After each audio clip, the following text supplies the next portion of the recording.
میں نے یہ بھی کر کے دیکھ لیا، وہ بھی کر کے دیکھ لیا، وظیفہ پڑھ کے دیکھ لیا، فلاں مولوی نے بتایا تھا اتنے 1000 دفعہ پڑھو، میں نے وہ بھی پڑھ کے دیکھ لیا، کام نہیں ہوتا۔ میرے گھر میں 4-5 بچیاں ہیں جی، جوان ہیں، خوبصورت ہیں، پڑھی لکھی ہیں، رشتے نہیں آتے ہیں تو پھر اگلے دن انکار کر کے چلے جاتے ہیں۔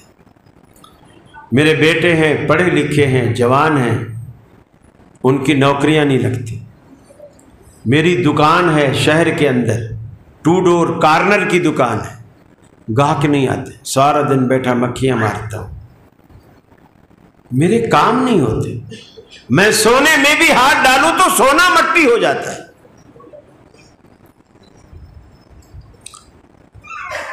اللہ تعالیٰ نے آپ کو دنیا میں ایک مثال دی ہے، اس سے آپ نے کبھی سبق ہی نہیں لیا۔ وہ مثال کیا ہے؟ دنیا میں جو بھی بچہ آتا ہے، وہ چاہے پنجابی ہو، سندھی ہو، بلوچی ہو، پٹھان ہو، عربی ہو، اجمی ہو، گورا ہو، کالا ہو، انگریز کا بچہ ہو، مسلمان کا بچہ ہو، بچپن میں جب تک وہ بول نہیں سکتا، ان سب بچوں کی بین الاقوامی زبان ایک ہوتی ہے جس کے ذریعے وہ اپنی ضرورت کو پورا کراتے ہیں۔ وہ کیا ہوتی ہے؟ کیا ہوتی ہے؟ روتے ہیں بچے۔ انگریز کے بچے کو پیاس لگے گی تو روئے گا، گجرات کے بچے کو پیاس لگے گی تو وہ بھی روئے گا، نیپی گیلی ہو گئی ہے روئے گا، بستر گیلا ہے روئے گا، کان میں درد ہے، پیٹ میں درد ہے روئے گا۔ اب یہ ماں باپ کی ذمہ داری ہے کہ وہ سمجھے کہ اس وقت بچے کے رونے کا سبب کیا ہے۔ بچے کی یہ ذمہ داری نہیں ہے کہ ماں باپ کو سمجھائے، بچے کی ذمہ داری ہے کہ سمجھے۔ اللہ کیا کہتا ہے؟ میرے بندے، میں جب بھی تو تیری ضرورتیں پوری کرتا تھا نا، جب تو بول نہیں سکتا تھا، مانگ نہیں سکتا تھا، تو روتا تھا، اور ہم تمہاری ماں کو تمہارے لیے تڑپا دیا کرتے تھے کہ اٹھو بچے کو اٹھاؤ، سینے سے لگاؤ، دودھ پلاؤ، پانی پلاؤ، ڈاکٹر کے پاس لے جاؤ۔ ساری رات وہ ماں باپ جاگ کے گزار دیتے تھے، تب تک نہیں سوتے تھے جب تک تو نہیں سوتا تھا۔ میرے بندے، تو نے آج رونا چھوڑ دیا، ہم نے تجھے دینا چھوڑ دیا۔ وہ عادت پھر سے اپناؤ۔ کبھی آدھی رات کو اٹھ کر مصلی بچھا کر، گھر کی بتی بجھا کر، وضو کر کے 2 نفل پڑھ کے اللہ کے آگے رو کے تو دیکھو نا، رو کے تو دیکھو۔ مسجد کا امام نہیں مانگتا، دعا نہ مانگے۔ آپ مت مسئلے میں الجھے، یہ دعا سنت ہے، فرض ہے، بدعت ہے، کیا ہے؟ آپ گھر میں مصلی بچھائیں، بتی بجھی ہو، اور اس میں آپ یہ اللہ رب العالمین سے جو آپ کا دکھڑا ہے ایک دفعہ آپ سنا ڈالیں، پھر دیکھیں آپ کے کام کیسے سنورتے ہیں۔ آپ مٹی میں بھی ہاتھ ڈالیں گے تو وہ بھی سونا بن جائے گا۔ میں عرض کر رہا تھا، ہم جب سب ایک ہی مقصد رکھتے ہیں کہ اللہ ہمارا راضی ہو، تو اس سے کیوں نہیں پوچھتے کہ اللہ تو کس طریقے سے راضی ہو؟ صرف نماز ہی کا نہیں، بہت سارے طریقے۔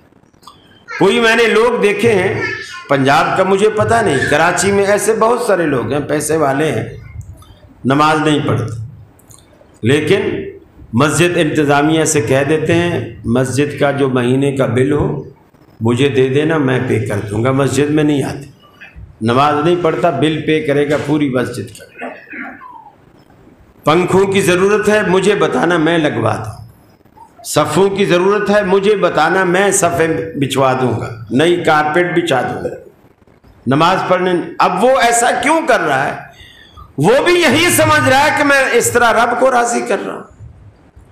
کوئی قبر پہ چادر ڈالتا ہے، اگربتیاں لگاتا ہے، وہ بھی یہی سمجھتا ہے میں رب کو راضی کر رہا ہوں۔ ابھی میں آج آپ کی گجرات کی گلیوں سے گزرا ہوں، بہت سارے گھر، بہت ساری مسجدیں رنگ برنگی بتیوں سے روشن ہیں اور بڑے کمکمے جل رہے ہیں، اور وہ بھی ان سے پوچھو گے تو وہ بھی یہی کہیں گے کہ جی اللہ کو راضی کرنے کے لیے ہم نے کیا ہے۔ اگر آج تک آپ نے اللہ سے نہیں پوچھا تو چلو آج پوچھ لیتے ہیں۔ اللہ سے پوچھئے کہ وہ کس سے راضی ہوتا ہے، کس طریقے سے خوش ہوتا ہے۔ فرمایا قل ان کنتم تحبون اللہ فاتبعونی یحببکم اللہ۔ اے دنیا والو، اے حبیب، اس پوری کی پوری کائنات کو بتلا دو جو میری رضا چاہتے ہیں، میری خوشنودی چاہتے ہیں، میری محبت چاہتے ہیں، میرا پیار چاہتے ہیں، انہیں بتا دیجئے میں ان سے کیسے راضی ہوتا ہوں۔ سینے پر ہاتھ باندھنا کوئی معنی نہیں رکھتا، پیٹ کو تھامنا کوئی معنی نہیں رکھتا، سرے سے ہاتھوں کو لٹکا دینا کوئی معنی نہیں رکھتا۔ میں جس بات سے راضی ہوتا ہوں میرے بندے مجھ سے کیوں نہیں پوچھتے؟ انہیں بتا دیجئے فاتبعونی یحببکم اللہ۔ میں محمد عربی صلی اللہ علیہ وسلم کے نقش قدم پر چلتے چلے آئیے، نتیجے میں تم اللہ کے محبوب بن جاؤ گے، اللہ تمہیں پسند کرنے لگے گا، تمہارے اعمال کو پسند کرنے لگے گا، تمہاری نمازوں کو قبول کرنے لگے گا، تمہارے روزے کو قبول کرنے لگے گا۔ کب؟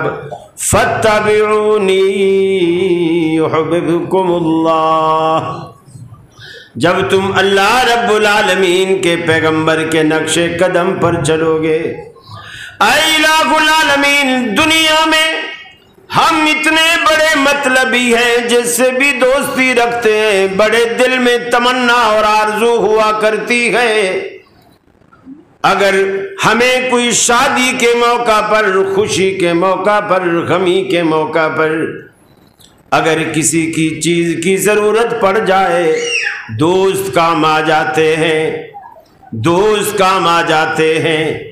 اللہ اگر تجھ سے دوستی ہو جائے، تیرے پیغمبر کے اسوے پر چلنے سے تجھ سے یارانہ قائم ہو جائے، تیری دوستی کا ہمیں کیا فائدہ ہوگا؟ اللہ رب العالمین فرماتا ہے یغفر لکم ذنوبکم، میں تمہاری ساری زندگی کے گناہ معاف کر دوں گا اگر تم میرے نبی کے اسوے پر چل کر زندگی گزارو گے۔ جب ہمارے پاس تم آؤ گے، ہمارے فرشتے جنت کے دروازوں پر تمہارا استقبال کریں گے، تمہیں پہلا جملہ سننے کو ملے گا، سلام قولا من رب الرحیم۔ اے اللہ کے نیک بندو، رب رحیم کا سلام قبول کرو۔ ارے تم کو اللہ رب العالمین کائنات کا بادشاہ تمہیں سلام کرے گا، تمہارے گناہوں کو بخشے گا۔ بندہ پوچھتا الہ العالمین، آج بہشت کا دروازہ ہمارے پاکستان میں موجود ہے، اس دری سے بھی گزرا جائے تو گناہ بخشے جاتے ہیں، یہ کون سا انوکھا کام ہے؟ یہاں کے تو وزیر اعظم بھی اس دری سے گزر جاتے ہیں، یہ گناہ بخشوانا تو بڑا آسان کام ہے۔ اللہ رب العالمین کہتا ہے نہیں، واللہ غفور الرحیم، بخشنے والی ذات صرف میری ذات۔ کسی کو ہم نے یہ اختیار، یہ پاور دے کر ہی نہیں رکھی کہ کوئی کسی کے گناہ بخش سکے، یہ میرا در ہے، میرے در پر آؤ گے، ندامت کے دو اتھرو بہاؤ گے، اپنا دست سوال اٹھاؤ گے،